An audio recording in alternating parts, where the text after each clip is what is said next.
Hello student, welcome to our channel CS engineering Gyan. Computer organisation and architecture के tutorial में हम लोग memory देख रहे थे, जिसमें हमने प्राइमरी मेमोरी दो टाइप की देखी थी आपकी, रैम एंड रोम। आज हम उन्हीं में डिफरेंस देखेंगे आपका। डिफरेंस बिटवीन रैम एंड रोम की हम लोग बात करेंगे। तो रैम आपका रैंडम एक्सेस मेमोरी है एंड रोम आपका होता है रीड ऑनली मेमोरी। तो आपको डायरेक्ट ही पता चला एक डिफरेंस, तो आप यही लिख सकते हैं, रैम में आप रीड एंड राइट दोनों ऑपरेशन परफॉर्म कर सकते हैं, जबकि आपका रोम के अंदर केवल आप रीड ऑपरेशन परफॉर्म कर सकते हैं, इसमें राइट ऑपरेशन आपका नहीं होगा।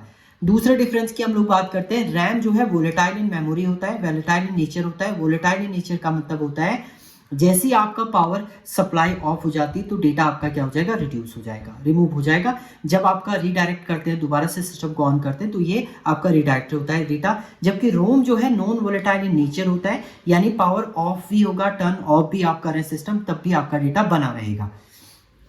दूसरा point, read and write operation, ये वही है, use to store the data that has to be currently process by the CPU temporary. आपका जो सीपीयू दैट टाइम, अभी जो सीपीयू वर्क कर रहा है, आपने सिस्टम ऑन किया, सीपीयू उस समय जो टास्क परफॉर्म कर रहा है, उसका डेटा जो स्टोर होगा वो कहाँ पर होगा, आपका रैम के अंदर होगा। And it is typically use to store firmware और micro code which is use to initialise and control hardware component of a computer. Computer के जो हार्डवेयर कंपोनेंट है वो जो कोड यूज करेंगे, फ्रेमवेयर, माइक्रो कोड, ये सब आपका स्टोर किसके अंदर रहता है, आपका रोम के अंदर आपका स्टोर रहता है। अब रैम की बात करते हैं, तो रैम की जो स्पीड होती है वो हाई होती है as compare to ROM, and इसकी जो होती है स्लो होती है आपकी रोम की as compare to RAM. CPU can easily access data store in RAM. CPU directly आपका, अगर सीपीयू और रैम जो है, रैम के बीच में तो वैसे कैच लगा होता है, बट पहले सीपीयू कैच में चेक करेगा, डेटा मिल जाएगा तो आपका कैसे एक्सेस करेगा, नहीं मिलेगा तो इजीली वो एक्सेस करेगा रैम से। CPU can not easily access data store in ROM. ROM में अगर डेटा स्टोर है, सीपीयू उसको डायरेक्टली एक्सेस नहीं कर सकता, इजीली एक्सेस उसको नहीं करेगा। Large size which higher capacity concerning ROM as compare to ROM, इसकी जो साइज है वो आपका क्या होता है, हायर कैपेसिटी आपकी होती है, लार्ज साइज होता है आपके, जबकि small size with less capacity concern with RAM. RAM की तुलना में इसका जो साइज है, उसका जो कैपेसिटी है वो लेस होती है आपकी रोम की। It is use as a CPU cache primary memory. इसको हम लोग CPU cache and primary memory की तरह भी हम यूज कर सकते हैं रैम को। जबकि रोम है, it is use as a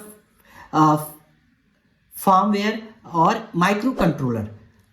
firmware और माइक्रो कंट्रोलर की तरह यूज होता है आपका क्या, रोम।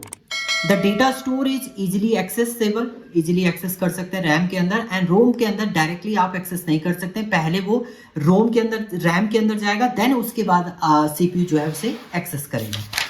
नाउ नेक्स्ट है आपका, RAM is more costly than ROM. ROM की तुलना में रैम की जो कॉस्ट है वो हाई होती है, and ROM is cheaper than RAM. RAM से इसकी लेस कॉस्ट होती है आपकी।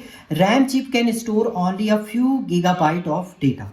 इसका जो स्टोरेज होता है वो गीगाबाइट में आपका होगा, जबकि रोम का जो डेटा होता है वो आपका एमबी में रहता है, क्योंकि इसका साइज जो होता है लेस होता है रैम रोम का, एंड रैम का जो साइज है एज कंपेयर टू रोम इसका क्या होता है, हाई होता है।